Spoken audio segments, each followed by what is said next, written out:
November 18th, 1944. Hurtgen Forest. 0703 hours. A cold that feels older than the trees slides through the pines. Mist hangs low, clinging to every branch like cobwebs of ice. And somewhere inside that white, breathless quiet, a rifle bolt eases forward.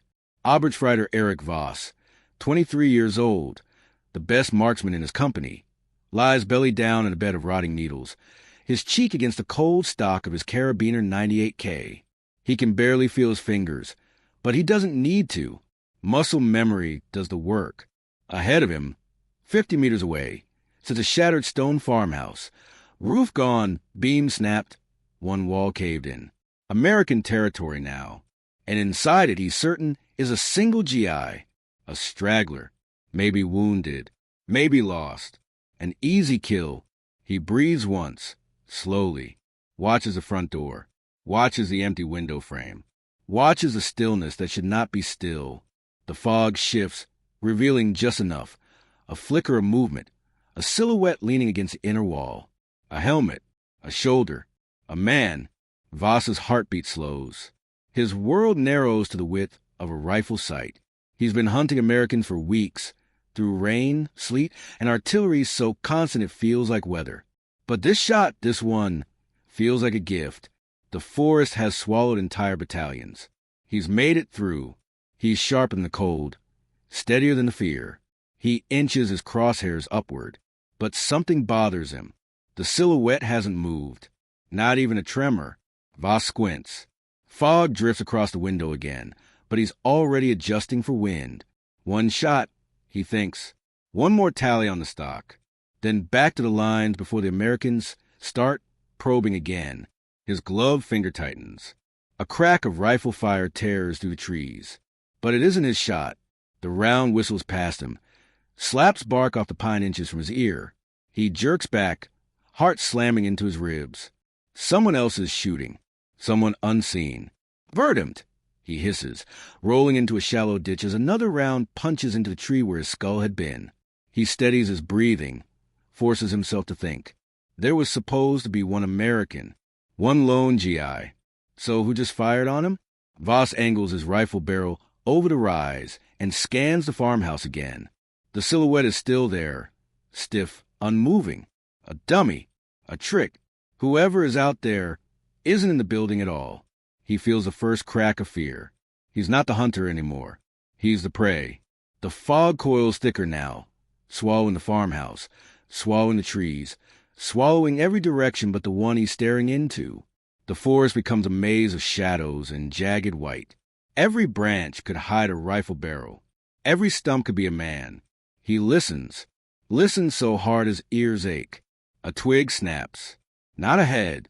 To his left. He spins, aims, holds. Nothing. Just a fog. A beat later, a ricochet screams off the ground by his boot. Voss hits the dirt and begins crawling. Slow at first, then faster, pushing leaves and mud aside with numb hands. The cold is sharper now, sinking through his tunic. He moves from stump to stump, tree to tree, trying to break line of sight with the ghost that's stalking him. He's been on the Eastern Front. He survived Soviet ambushes, mortars, night raids. But nothing unnerves him like this, like being hunted by something he can't see, can't hear, can't predict. Whoever the American is, he's skilled, patient, a veteran, someone who knows his forest in ways Voss does not. A whisper of a story floats back into his mind, something he overheard from a wounded corporal days ago. A ghost lives in these ridges, a scout who moves like fog, shoots like he's reading your mind. They call him the ghost of the ridge. Voss had laughed it off then. He's not laughing now. He crawls behind a fallen trunk, lifts his rifle just enough to scout the tree lean. Nothing. Another shot whips overhead, but wrong angle, wrong distance. This one came from behind him. Behind. He spins, scanning desperately. The fog is too thick, too alive. His breath turns to steam in front of him, giving away his position. He wipes it aside, ears straining. Then something new, a sound he doesn't expect.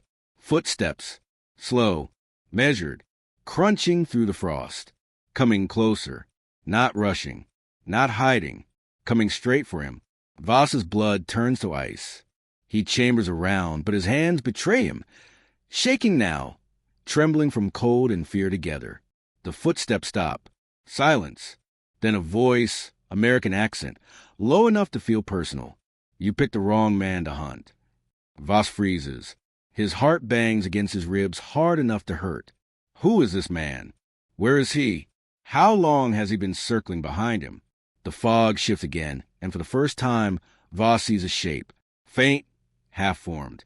A helmet, a rifle, a man emerging from the mist as if the forest itself had decided to take human form. The ghost of the ridge. Voss tries to raise his weapon.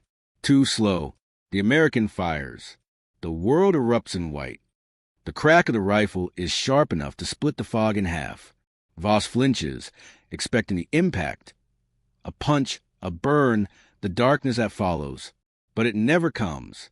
Instead, the round slams into the mud 2 inches from his hand, kicking dirt across his sleeve.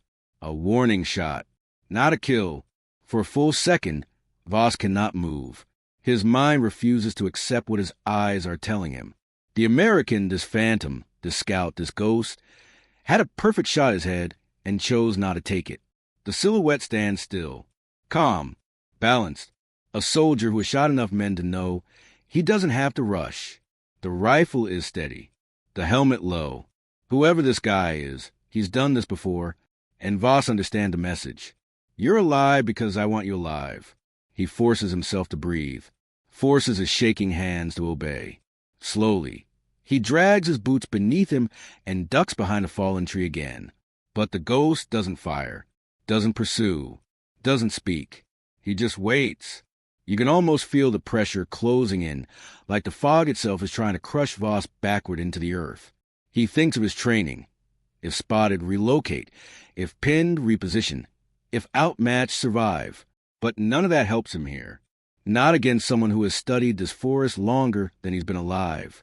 Voss slides deeper behind the trunk, heart hammering against the cold wood. He wipes his palms on his tunic, smearing mud across the gray wool. Then he tilts his head up, cautiously scanning the ridge beyond. Nothing. The ghost has vanished. Again, Voss hears the whisper first. Branches shifting in the wind, or maybe something moving between them. He shifts his rifle to his right shoulder, angles it down the line of trees. Still nothing. Just breathing fog and endless white. His mind plays tricks on him. What if he moved already? What if he's circling behind you again? What if he's waiting for you to panic? He tries to steady himself. He is Oberstfreiter Erich Voss. A sniper. A hunter. He won't die crawling in the dirt. He digs one boot in, then another, and launches himself deeper into the woods, using the fog for cover. His breath burns in his chest. His heart thunders so loudly he swears the American must hear it. 30 meters. 50 meters. A full sprint now.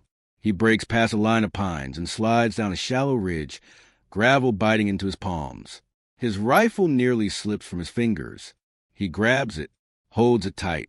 He's panting by the time he reaches a cluster of boulders, ancient stones rising from the forest floor, like the bones of some forgotten giant. Shelter, cover, his last chance. He crouches behind one and listens. Nothing. Maybe he outran him. Maybe the fog broke the American sight line. Maybe a voice behind him. You're bleeding. Voss's stomach collapses. He turns, slow, trembling, and sees the faintest outline of a man just a few paces away, shotgun mist visible in the freezing air with every breath he takes. It's him, the ghost, but Voss isn't bleeding. He lifts his hand to his cheek and feels it, a shallow cut from a ricochet he hadn't noticed, a thin line of warmth trickling down through the cold. The American didn't guess. He saw. Don't move, the ghost says, rifle steady but not aimed to kill. Voss obeys. He can't do anything else. His legs feel like frozen sandbags. His mouth opens, but no sound comes out. The American studies him, the way a veteran studies a battlefield before stepping forward. He's older than Voss expected. Late 20s maybe. Hard lines cut into his face by sleepless marches and too many close calls. The sergeant stripes on his sleeve are faded, nearly invisible beneath caked mud. A scout, a hunter, A man who's lived too long in the shadows to walk like a regular soldier anymore. His eyes lock onto Voss's rifle. "You fire that thing at me?" the American asks. Voss swallows once. Twice. "No," he whispers. The ghost nods slightly. "Good." Then something unexpected happens. He lowers his weapon. Just a few inches, but enough to send a shock through Voss's veins. Why would he lower it? The battlefield doesn't allow mercy. The forest doesn't reward hesitation. Unless the ghost wants him alive. Not as prey, not as a kill, but as a message. Far away, faint at first but unmistakable, comes the distant drumming of artillery. American guns warming up again, pounding the German lines. The ghost glances toward the sound. "Artillery's shifting this way," he says. "You stay here, you die." Voss's breath catches. Is he being warned? The ghost steps backward into the fog, but his voice carries. "Head east," he says. "Away from the ridge. Away from me." Voss blinks, confused, frozen. But before he can answer, before he can even breathe, the ghost is gone again, as if he stepped through a door only he can see. Voss stands there alone, shaking, staring into emptiness. He doesn't know why he was spared. He doesn't know why the American held fire when he had the perfect shot. He only knows one thing.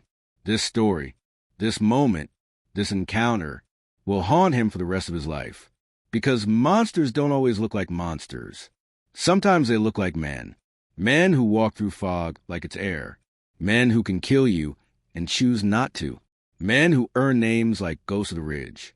And somewhere in the forest behind the rising howl of artillery, Voss hears a final echo. You picked the wrong man to hunt. September 15th, 1944. Peleliu, Palau Islands. 0630 hours. The sun is a thin smear over the horizon, casting pale orange light across the coral ridges. The island is quiet now, too quiet, but that silence is alive, breathing through the limestone cliffs and carved-out caves at the terrain. Inside those tunnels, the Imperial Japanese garrison feels untouchable. Hundreds of soldiers huddle within the fortified limestone networks, reinforced by years of engineering and the very geology of the island itself. To them, the war cannot reach this sanctuary, but the Americans know otherwise.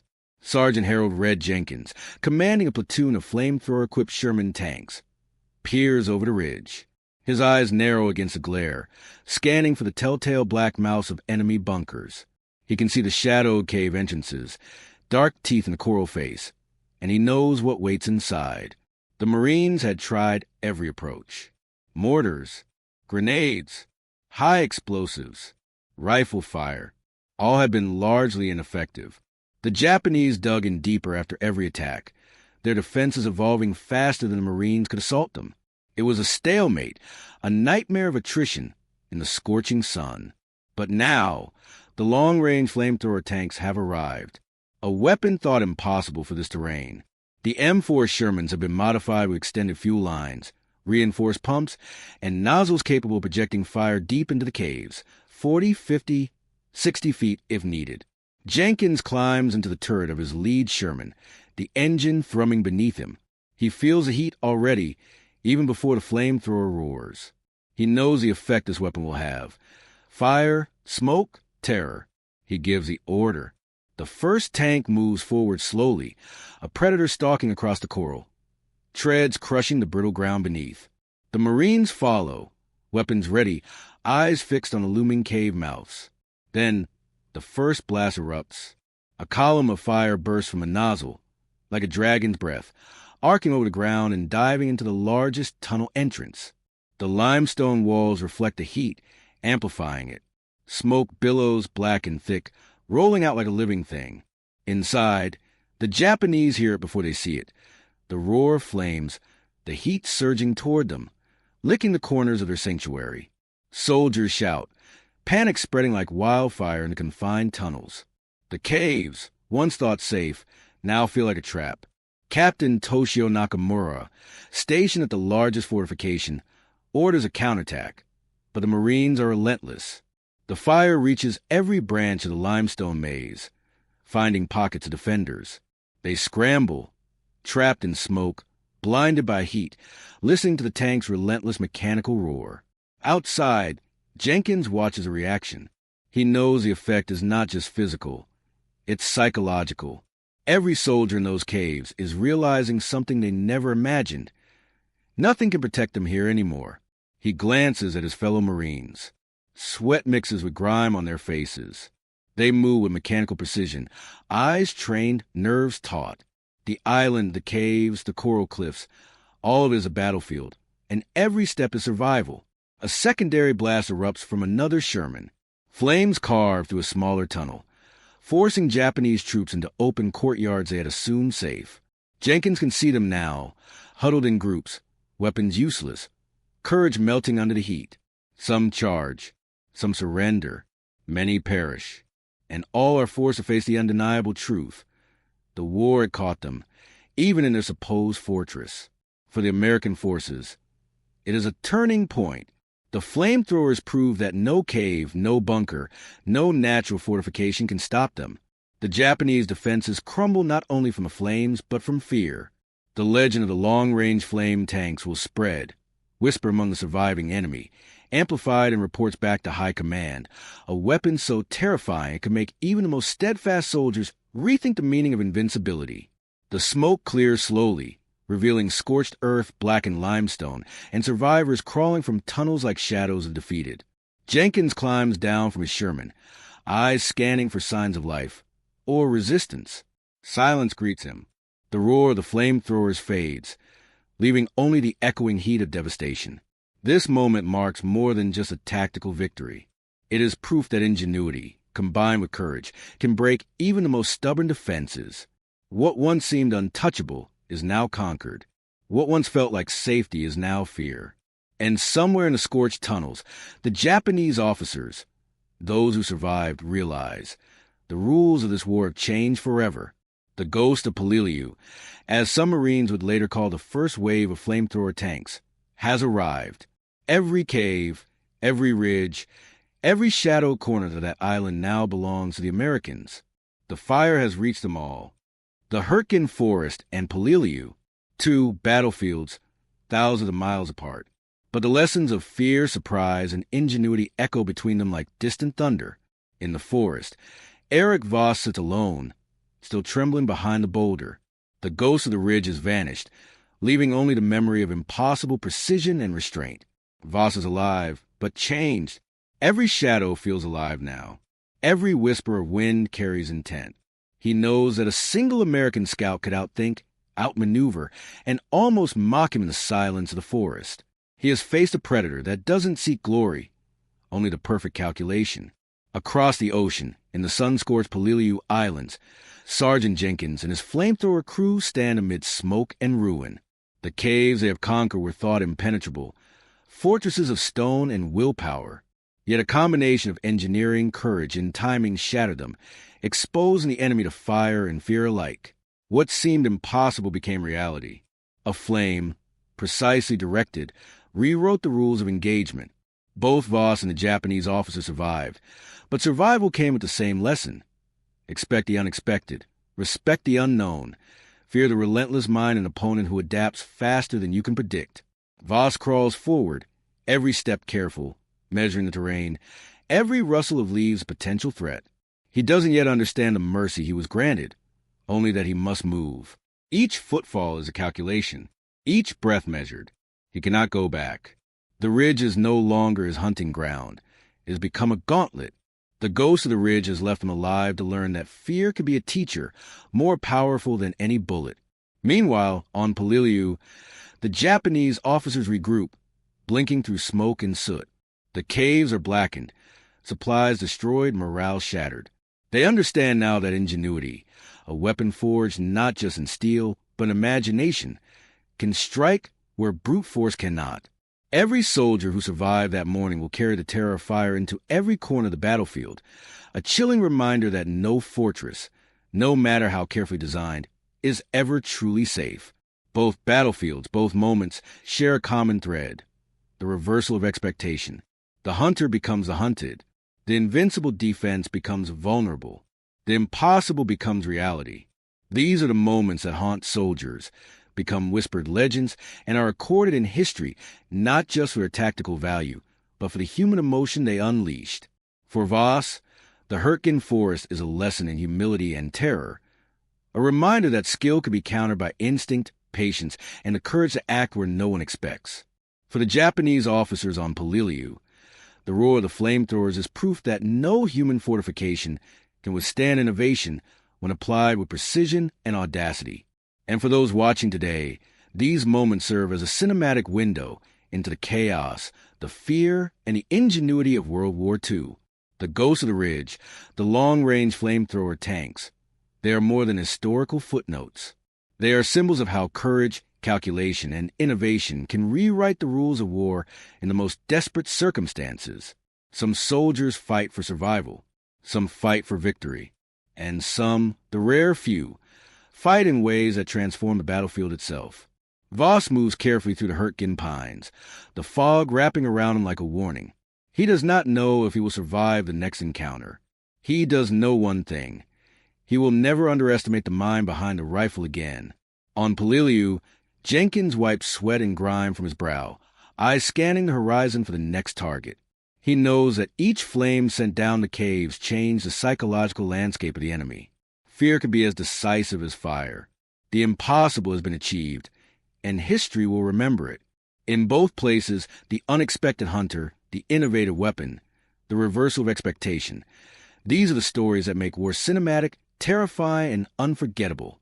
And in every shadow and every flame, one truth remains. In war, nothing is safe. Nothing is guaranteed. Only the cunning, the brave, and the inventive survive. Days later, the Hurtgen Forest still reeks of wet earth, gunpowder, and the faint metallic tang of blood. Frost clings stubbornly to every branch, every stone. The German positions have shifted. Patrols move cautiously, eyes scanning for shadows that might not exist, or might. Oberstfreiter Erich Voss is alive, but survival is a hollow victory. Every step back toward German lines is heavy with reflection. He remembers the calm, precise movement of the Ghosts of the Ridge, the way the scouts seemed to read the forest itself, anticipating every action before it even happened. He remembers the mercy, the restraint, the power in not pulling the trigger when it would have been so easy. By nightfall, Voss finds temporary shelter in the remains of another shattered building. He examines his rifle, checking the sights, the bolt, the chamber, mechanical perfection now useless without the human element to wield it wisely. The forest has taught him something no manual or training could, that fear can be a weapon, patience can be a shield, and sometimes the hunter must become the hunted to understand the true stakes of survival. Over in the Pacific, Polilliu is a different kind of scar. The limestone ridges are blackened, the caves gutted by fire, smoke still curling from corners that had once seemed untouchable. Sergeant Harold Red Jenkins and his tank crew sit atop their Sherman, looking over the destruction they wrought. The Japanese defenders are battered, some captured, many fleeing deeper into the island's interior, forced to rethink every assumption about defense territory and safety. The roar of flamethrowers has etched itself into legend, whisper along the lines of Marines arriving after the first assault. They call it a ghostly weapon, a machine that seems to strike impossibly, with precision and inevitability. The terror it sowed will be carried by survivors long after the battle is over, a psychological weapon more enduring than the fire itself. Back in Europe, Voss makes it to a clearing, finally breathing without the weight of immediate danger. Yet even here, he cannot shake the memory of the ghost. The lesson is clear. Some adversaries exist not just to kill, but to teach, to force reflection, to impose a new understanding of warfare. It is whispered among soldiers, recorded in diaries, shared quietly by those who survived. The Ghost of the Ridge is more than a man. He is an idea, a terror, a standard for what a soldier can be. Polilliu and Hurtgen, two battlefields, two forms of unexpected power. In one, a human mind moves with supernatural patience and skill for the forest, turning fear into survival. In the other, human ingenuity and mechanical innovation transform impossible defenses into a nightmare of fire and despair. Both remind us that history is shaped not just by numbers, guns, or strategy, but by the human capacity to surprise, adapt, and dominate the unexpected. For the men on both sides, the experiences become legends, stories told in hushed tones by survivors.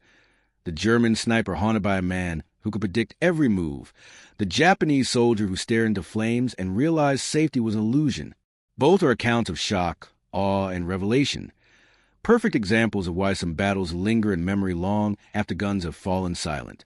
And for us, the viewers, these moments are windows into the raw, visceral truths of war.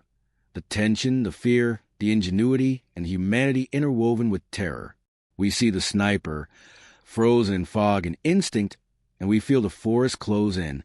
We see the flamethrower blast into caves, and we taste the smoke, hear the heat, and understand the desperation of soldiers who thought themselves safe. History does not always tell these stories in full, but here, now, we witness them. The hunter spared, the fortress consumed, the unexpected warrior who bends the rules of survival, and leaves a mark on the soul of those who witness it.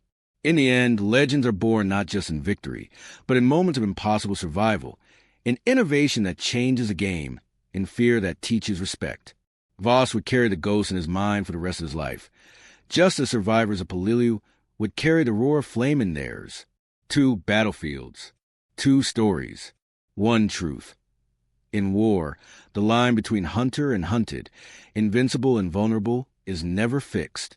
The fog clears in Hurtgen, the smoke dissipates on Polillo, and yet the echoes remain. Yendi,